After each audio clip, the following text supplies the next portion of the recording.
ढोल गंवार शूद्र पशु नारी, रामायण में इस चौपाई को हटाने की मांग चल रही है, इसका सही अर्थ क्या है? एवं तो ये है कि ढोल गंवार शूद्र पशु नारी, रामायण में चौपाई को हटाने की बात चल रही है, इसका अर्थ क्या है? एक तो मैं ये कहना चाहूंगा कि यदि आपको रामायण की चौपाई गलत लग रही है तो केवल रामायण की चौपाई गलत लग रही है, और जो दूसरे संप्रदायों की बात है उसमें जो गलत बात है उसका क्यों नहीं विरोध करते? विरोध यदि आपको गलत लग रहा है तो एक ही जगह गलत क्यों लगता? हमको ये नहीं आज तक पता चला। और जगह कहा गया कि जो हमको नहीं मानते, जो हमारे धर्म को संप्रदाय को नहीं मानते, उनको मार दो, काफिर है। तो वहां जो ऐसी बात लिखी उनको तो मारने की बात लिखी है, यहां तो ताड़ने की बात लिखी, वहां तो मारने की बात लिखी। तो जहां पर मारने की बात है कि जो ये नहीं है, मतलब अपने हमारे संप्रदाय को धर्म को नहीं मानते वो काफिर, उनको मारो। तो जहां पर ऐसी बात लिखी है मारने की, वहां तो तुम विरोध नहीं करते, और जहां केवल ताड़ने की बात लिखी वहां विरोध कर रहे हो। यदि आपको गलत लग रहा है, हम इसका विरोध नहीं कर, ठीक है, गलत लग रहा है तो गलत सही, लेकिन आप सब जगह का विरोध करो, फिर एक ही जगह क्यों? पहली बात। और दूसरी बात है कि गोस्वामी तुलसीदास ने जो रामचरितमानस लिखी है ना, ये उन्होंने नहीं लिखी, ये भगवान ने लिखवाई है, भगवान शिव ने लिखवाई है, उनकी कृपा से लिखी गई है। और इसमें एक भी शब्द गलत नहीं है, एक भी शब्द मर्यादा से हटकर नहीं है, बस समझने की अपनी बात है। जैसे उदाहरण के रूप में रामचरितमानस में गोस्वामी तुलसीदास जी लिखते हैं क्या कि सीता से रावण कहता है कि मेरी पत्नी बनना तू स्वीकार कर। मास दिवस मह कह न माना, तो मैं मारिब काढ़ कृपाना। यदि 1 महीने में तुमने मेरी बात नहीं मानी, मेरी होना स्वीकार नहीं किया, तो मैं तुमको कृपान निकाल करके मार दूंगा। तो ये कौन कह रहा? अभी ये बताइए, सीता को रावण कह रहा है कि तुलसीदास जी कह रहे हैं? पहले तो यही मैं आपसे प्रश्न करता हूं। ये जो ढोल गंवार शूद्र पशु नारी सकल ताड़ना के अधिकारी, आप कहते हैं तुलसीदास ने गलत लिखा है, तो मैं कहता हूं कि जो सीता को जो कहा है कि मेरी पत्नी बनना स्वीकार कर, नहीं तो मैं तुमको मार दूंगा, 1 महीने का समय दे रहा हूं, तो ये बात तुलसीदास जी लिख तो रहे हैं, लेकिन क्या ये तुलसीदास जी की बात है? क्या तुलसीदास जी मातेश्वरी सीता को कहते हैं कि मेरी पत्नी बनना स्वीकार कर? क्या रावण कह रहा है? तो ये बात खलनायक की है। तो खलनायक की बात तुलसीदास की, कवि की बात नहीं होती। ग्रंथ का जो रचनाकार है, किसी भी कथा कहानी का जो रचनाकार है, तो उसके जो अपने विचार हैं वो नायक से मेल खाएंगे, न कि खलनायक से। तो खलनायक के वचन, जो भी स्टोरी लिखने वाले हैं, कथाकार हैं, तो रचनाकार हैं, प्रणेता हैं, तो वो जो उनके जो विचार हैं वो खलनायक के विचारों से, नायक के विचारों से वो सहमत है, न कि खलनायक के विचारों से। तो ये जो ढोल गंवार शूद्र पशु नारी सकल ताड़ना के अधिकारी, ये नायक राम के वचन नहीं है, ये खलनायक समुद्र के वचन है। आप कहेंगे खलनायक आप देवता को, समुद्र को कह रहे हैं, तो इसका उत्तर सुनिए आप।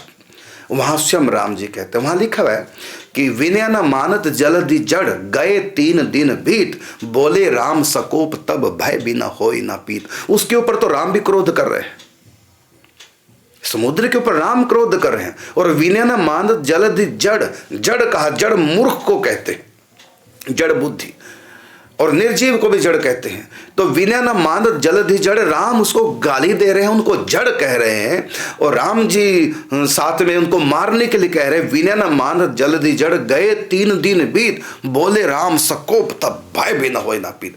भगवान उसको डांट रहे हैं, फटका रहे हो, खलनायक की भूमिका में है। तो ये ढोल गंवार शूद्र पशु नारी, ये राम जी के वचन नहीं है, तुलसीदास जी के वचन, ये खलनायक के वचन है। तो खलनायक के वचन से कभी भी कथाकार, जो कथा के प्रणेता हैं, वो उससे सहमत नहीं होते हैं। हाँ, राम जी ने अगर ऐसा कुछ शब्द बोला तो वो आप बताइए, रामायण में राम जी के मुख से कोई भी ऐसी बात लिखी हो तो तुलसीदास जी की अपनी, क्योंकि कभी भी रचनाकार खलनायक से सहमत नहीं होता, सहमत नायक से होता है। तो राम जी के मुख से निकला कोई भी रामायण का वचन ऐसा बताइए जो शास्त्र की मर्यादा को तोड़कर लिखा गया हो, या फिर वो समाज की मर्यादा के प्रतिकूल पड़ता हो, किसी को आहत करता हो, ऐसा एक भी शब्द बताइए, जितने भी राम जी या उनके भक्त हुए, लेकिन जो राम जी का विरोधी एक प्रकार से हो गया और राम जी की बात नहीं मान रहा है, राम जी 3 दिन से कहते हैं कि मुझको रास्ता दो, रास्ता दो, रास्ता दो, वो राम जी की बात मानने को तैयार नहीं है। तो इसलिए जब राम जी जो उसको प्रताड़ित कर रहे हैं, और राम जी ने जब प्रताड़ित किया तो आगे से उसने ये शब्द कहा कि जैसे आपने मुझको ताड़ा है, ऐसे ढोल गंवार शूद्र पशु नारी सकल ताड़ना के, ये भी ताड़ना के अधिकारी है। तो ये शब्द किसके है? राम जी के शब्द नहीं है, गोस्वामी तुलसीदास जी के शब्द नहीं, ये शब्द है समुद्र के। और दूसरी बात है, राम जी ने उनको सीख दी, वहां ताड़ना का अर्थ सीख है कि आपने जो मुझको सीख दी है, तो वहां सीख शब्द है, तो सीख दे रहे हैं। वो स्वयं कह रहे हैं कि आपने जैसे मुझको सीख दी, ऐसे इन चारों को भी, ये भी शिक्षा के अधिकारी, सीख के अधिकारी। आप पूरा प्रसंग पहले पढ़िए, तब चौपाई का अर्थ लगेगा। इसका अर्थ ताड़ना का मतलब यहां सीख से है, उसको सीख देनी है। तो आप कहेंगे ढोलक को कैसे सीख देनी? इसका अर्थ सीधा है कि पहले ढोलक को सीखिए, है ना, तब आप सभा में बजा सकते हैं। पहले सीखिए। ढोलक आप बिना सीखे बजाएंगे तो स्वर ही नहीं उसका निकलेगा, ताल ही निकलेगा। पहले सीखिए। और दूसरा ताड़ना का अर्थ हम सख्ताई भी लगा सकते हैं कि जैसे ढोलक को पहले कसा जाता है, ढोलक ढीली होगी तब भी बजेगी नहीं, और ज़्यादा कस दी तब भी नहीं बजेगी। इसलिए क्या करना कि ढोलक को ना तो ढीला छोड़ो और ना ज़्यादा टाइट रखो, ये भी इसका अर्थ है। तो ये सकल ताड़ना के अधिकारी, ताड़ना का अर्थ देखना भी होता है, ताड़ना का अर्थ डांटना भी होता है, ताड़ना का अर्थ समझाना भी होता है, ताड़ना का अर्थ वहाँ शिक्षा से है ताड़ना का अर्थ। क्योंकि कहा कि प्रभु आपने भल सीख देनी, ऐसे छुपाई है कि आपने मुझको बहुत अच्छी सीख दी है। तो ये सब सीख के अधिकारी हैं। सिंपल सी बात है, अब उलझाए रहो। लेकिन फिर भी मैं कहना चाहूंगा, आपको यहां तो गलतियां दिखाई देती है, जहां गलती है नहीं, और जहां सचमुच में गलती है वहां कोई विरोध नहीं करता। यदि करना है तो जो जो बात आपको गलत लग रही है, जिस संप्रदाय की कोई गलत लग रही है, तो सबके ऊपर उंगली उठाना, एक जगह क्यों उठाते हो?